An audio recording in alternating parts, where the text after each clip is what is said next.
Well, Don, it began for me in 1963 when I was assigned to the Supreme Headquarters Allied Powers in Europe.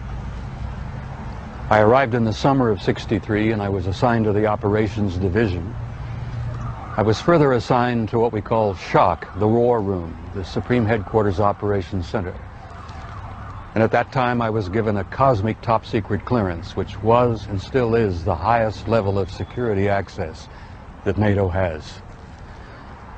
When I was assigned to the War Room, I learned that a study had been initiated in 1961, and everybody was talking about it. They were gossiping about it. And the subject was UFOs, and that intrigued me a bit. When that study was concluded in 1964 and it was published, and I was still working in the War Room at that time, I had access to this document. I had a chance to read it. And having been exposed to it, I must tell you honestly that my life has never ever quite been the same. Because I read first-hand reports, verifiable NATO military material that indicated that the UFOs were not only real, that they represented something far beyond anything I had ever imagined before. When the study was concluded in '64, they concluded that there were 4 different groups apparently coming and visiting us. Out of those 4 different groups, one group looked exactly like we do, so much so that they could sit beside you in a restaurant or in an airplane or in a theater, and you'd never know. And that particular point bothered the military guys a lot. The point being that some of these people from somewhere could be walking up and down the corridors of SHAPE headquarters, or they could be walking up and down the corridors of the Pentagon. One day at lunch, a lieutenant colonel made the remark, he says, "Jesus, do you realize they could even be in the White House?" And there was a little forced laughter at that point, I remember, because a lot of us over the years have had some misgivings about the occupants of the White House.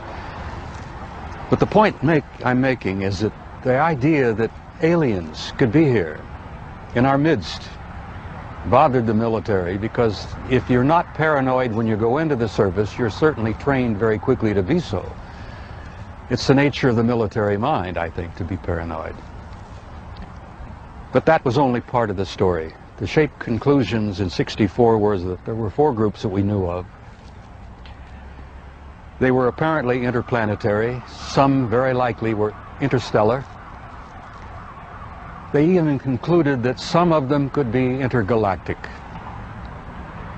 When I retired in 1976, many of our military people knew at that point that we were not simply dealing with visitations from people from other planets or star systems. They had concluded by '76 that some of these visitors very well might be multidimensional in their source. The evidence that we had collected and the evidence that they had repeatedly demonstrated to us, and that's no accident. It became very clear after a time that there was a program or a process of some kind underway, that they had demonstrated over and over and over again that they apparently were able to manipulate matter and time. Now, this really shook up our scientists. There are a lot of new young scientists in particle physics today who talk about multiple dimensions.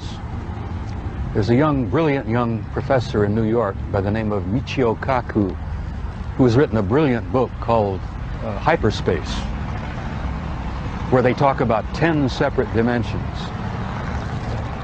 I'm not enough of a physicist to try to explain to you what a dimension is, but the idea that there could be intelligences from somewhere else, from other dimensions, coming and going into our reality.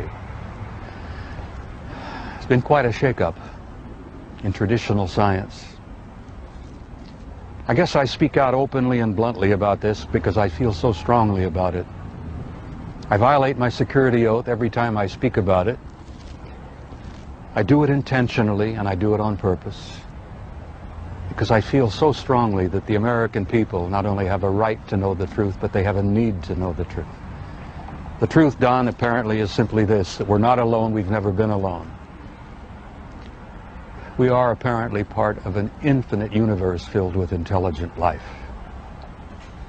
I find that exciting. It doesn't frighten me. The shape study concluded in '64 that if they, whoever they were malevolent or hostile,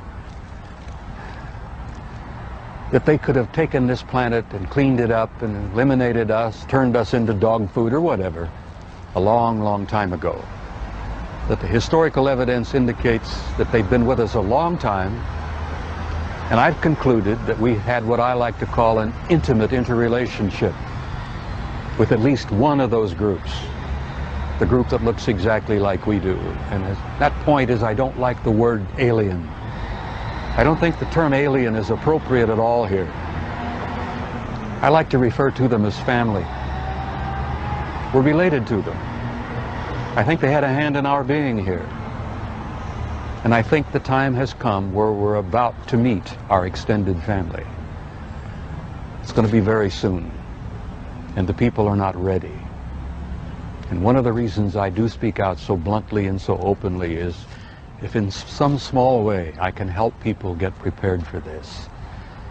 Because I believe that this reality, once we have accepted it and understood it and gone beyond the fear, will bring about an expansion of consciousness in the human race that will truly help us and prepare us to go out there and take our rightful place in that infinite community of life.